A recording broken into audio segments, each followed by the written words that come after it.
Hello friends, welcome to the channel competition crackers. और आज की वीडियो में दोस्तों हम बात करने वाले हैं about the ghost soldiers in Afghanistan force, यानी कि अफगानिस्तान की फोर्स में घोस्ट सोल्जर्स के बारे में हम डिस्कस करने वाले हैं दोस्तों। तो पहले ही मैं बता दूं दोस्तों, ये घोस्ट सोल्जर्स जो हम बात कर रहे हैं जिसकी, वो कोई एक स्पेशली ट्रेंड सोल्जर्स नहीं है, बल्कि क्या है वो घोस्ट सोल्जर्स और क्यों ये टर्म घोस्ट सोल्जर्स अभी सामने आ रहा है, तो वो चीज हम देखेंगे। तो सबसे पहले तो आपको पता होगा कि अफगानिस्तान में किस तरीके से तालिबान ने अटैक कर दिया और किस तरीके से जो सोल्जर्स थे उन्होंने विद इन अ वीक ही सरेंडर कर दिया तालिबान के सामने, ठीक है। जबकि अमेरिका जो था वो काफी टाइम से वहां पर मनी स्पेंड कर रहा था अफगानिस्तान आर्मी को ट्रेंड करने के लिए, एक प्रोटेक्टोरेट स्टेट की तरह अफगानिस्तान को उसने रखा हुआ था। बट क्या हुआ ऐसा, वो चीजें सारी हम देखते हैं और घोस्ट सोल्जर भी इसी बीच आपका आ जाएगा। तो दोस्तों, सिगार की यानी कि special inspector general for Afghanistan reconstruction की रिपोर्ट आई जुलाई 30 2021 में दोस्तों, जिसमें बताया गया कि अफगानिस्तान की जो फोर्स है उसकी जो टोटल संख्या है अभी की डेट में, एट प्रेजेंट जो टोटल पर्सनल वर्क कर रहे हैं अफगानिस्तान की फोर्स में, चाहे वो आर्मी हो या पैरामिलिट्रीज हो वहां की, या जो पुलिस है, उस सबको मिला के ऑलमोस्ट 3 लाख पर्सनल्स जो है वो वहां वर्क कर रहे हैं। बट अभी जब अटैक हुआ तालिबान का, तब पता चलता है कि ये 3 लाख नहीं, बल्कि ये तो 3 लाख से भी आधे संख्या, यानी कि जो है अराउंड 1.5 लाख सोल्जर्स ही वहां शायद मौजूद थे या उससे भी कम। तो यहाँ पर सामने आ रहा है कि आखिर जो अफगानिस्तान है वो क्लेम ऐसा क्यों कर रहा था कि 3 लाख पर्सनल्स उसके पास हैं। तो दोस्तों, इसमें जो 50% पर्सनल्स, यानी कि जो बताता था अफगानिस्तान के हमारे पास 3 लाख सोल्जर्स हैं, इसमें अराउंड 1.5 लाख से ज्यादा जो सोल्जर्स थे वो कभी एग्जिस्ट ही नहीं करते थे दोस्तों। तो जो तो यही सोल्जर जो कभी एग्जिस्ट ही नहीं करते थे, बट उनके नाम की सैलरी आती थी, ऑफिशियल डॉक्यूमेंट्स में उनका नाम रहता था, तो इन सारे सोल्जर्स को ही घोस्ट सोल्जर्स कहा जाता है, ठीक है दोस्तों। घोस्ट सोल्जर्स, अब घोस्ट क्या होते हैं?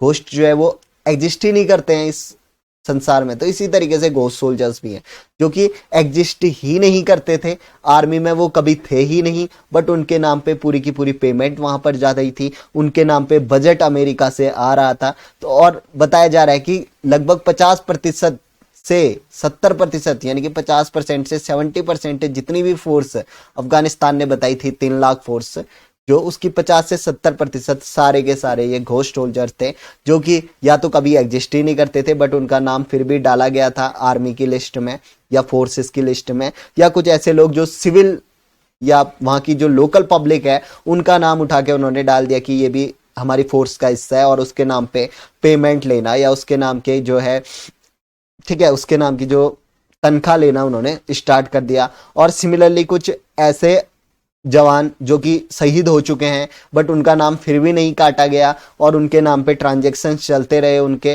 ठीक है, उनके नाम पे तनख्वाह वो लेते रहे, ठीक है, क्योंकि अमेरिका पूरी की पूरी उनको सर्विस प्रोवाइड करा रहा था। तो ये बेसिकली एक करप्शन का इनका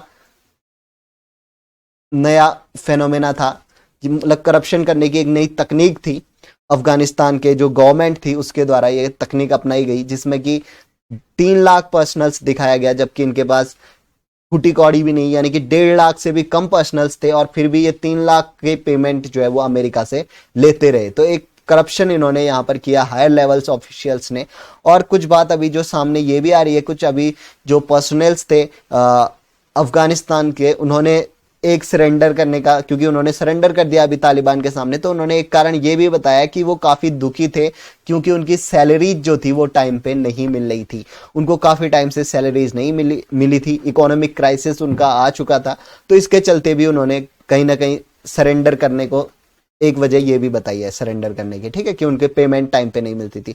बट यूएस जो कि 20 साल से 20 ईयर्स से अफगानिस्तान को, ठीक है, हर एक पर्सनल के लिए वहां से तनख्वाह सप्लाई कर रहा था, उसके अलावा मॉडर्न वेपन्स सप्लाई कर रहा था, उसके अलावा ट्रेनिंग दे रहा था सोल्जर्स को, ठीक है, और काफी बजट, काफी मॉडर्न इक्विपमेंट, मिसाइल्स, ये सारी चीजें जो है यूएसए ने इनको प्रोवाइड की थी। पर इन गधों ने, सरकार ने यहाँ की बेसिकली बेवकूफ बनाया अमेरिका को भी और खुद को भी, ठीक है, खुद के देशवासियों को भी बेवकूफ बनाया, और कहीं ना कहीं अपने पर्सनल इंटरेस्ट को आगे रखते हुए जो नेशनल इंटरेस्ट है उसको कहीं ना कहीं इन्होंने नीचे रखा, और आज इसका नतीजा सबके सामने है, ठीक है दोस्तों। तो जो कहते हैं ना बात की, करप्शन अगर करेंगे तो कहीं ना कहीं देश को खोखला कर देता है करप्शन। तो वो चीज आज साफ स्पष्ट आपके सामने आ रही है अफगानिस्तान से। अब ऐसा नहीं कि ये घोस्ट सोल्जर सिर्फ अफगानिस्तान में एग्जिस्ट करते हैं, डिफरेंट कंट्रीज में ऐसी चीज होती है, ऐसे मेल प्रैक्टिसेस या ऐसे करप्शन किए जाते हैं, ठीक है, अपने पर्सनल इंटरेस्ट को आगे रखा जाता है। तो अब इसका बेसिकली बेनिफिट होता किसे था? अब जो भी ये पैसे आते थे वो गवर्नमेंट के जो उच्च पदी यानी कि उच्च कुलीन अधिकारी जिनको हम कह सकते हैं, जो उच्च पद पे बैठे रहते हैं अधिकारी, उनको जो है हायर ऑफिशियल्स को इसका जो है वो बेनिफिट्स होता था। और कहीं ना कहीं अमेरिका को बहुत ज्यादा इसमें चपत लगी है, क्योंकि अमेरिका ने 20 साल से इनके पीछे पैसे लगाए और फाइनली देखने को ये मिलता है कि जो अफगानिस्तान की फोर्स है वो लड़ना छोड़ के उनके आगे सरेंडर कर देती है। तो ये काफी दुखद चीज अमेरिका के लिए देखने को हमें मिलती है दोस्तों। और इससे ये चीज सीखने को मिलता है कि करप्शन जो है, corruption is the biggest enemy of any country, ठीक है। किसी भी डिपार्टमेंट या किसी भी कंट्री के लिए जो करप्शन है वो बिगेस्ट एनिमी है, कहीं ना कहीं खोखला करते जाता है।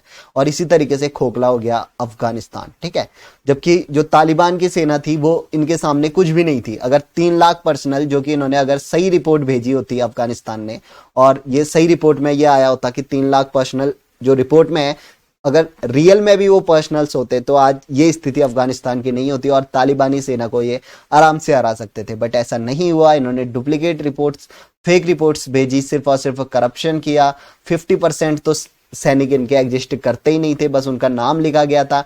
कुछ ऐसे लोग थे जो कि इस दुनिया में ही नहीं है, उनका नाम इन्होंने लिख दिया था, या कुछ ऐसे लोग जो लोकल पब्लिक है उनका नाम उठा के इन्होंने दे दिया था कि ये हमारी फोर्स में वर्क करते हैं, या कुछ ऐसे लोग जो कि मार्टियर्स हो चुके हैं यानी कि शहीद हो चुके हैं देश के लिए, उनका भी इन्होंने नाम काटा नहीं ऑफिशियल डॉक्यूमेंट से। उनके नाम पे भी सैलरीज लेते रहे, पेमेंट रिसीव करते रहे, ठीक है। और जितने भी पर्क्स प्रिविलेजेस मिलते हैं वो सब उनके नाम पे भी लेते रहे, और अपना जो हायर ऑफिशियल्स थे इनके, वो अपना मुनाफा करते गए। तो कहीं ना कहीं आप कह सकते हैं कि जो ये हायर ऑफिशियल्स के द्वारा किया गया करप्शन है, this is the main reason कि आज अफगानिस्तान की जो ये कंडीशन हुई है दोस्तों। तो आई होप आपको जो बेसिक कंसेप्ट था घोस्ट सोल्जर का वो समझ में आ गया। घोस्ट सोल्जर कोई स्पेशल ट्रेंड सोल्जर नहीं है, बल्कि ये ऐसे सोल्जर्स हैं जो एग्जिस्ट ही नहीं करते हैं, सिर्फ करप्शन का एक जरिया है घोस्ट सोल्जर, ठीक है। जिसमें कि जो सोल्जर एग्जिस्ट ही नहीं करते हैं उनके नाम पे पेमेंट या सैलरी जो है वो एक्वायर की जाती है, ठीक है, और करप्शन किया जाता है। हायर लेवल ऑफिशियल्स अपना पर्सनल बेनिफिट इसमें देखते हैं, ठीक है दोस्तों। आई होप ये वीडियो आपको पसंद आई होगी और आपको अच्छा लगा होगा इस टॉपिक के बारे में जान के। वीडियो अगर अच्छी लगी हो तो आप इस वीडियो को लाइक कर सकते हैं। ऐसे ही आगे भी इंफॉर्मेशन से रूबरू होने के लिए आप चैनल को सब्सक्राइब कर सकते हैं। फिलहाल इस वीडियो में इतना ही। Thank you for watching. जय हिंद, जय भारत।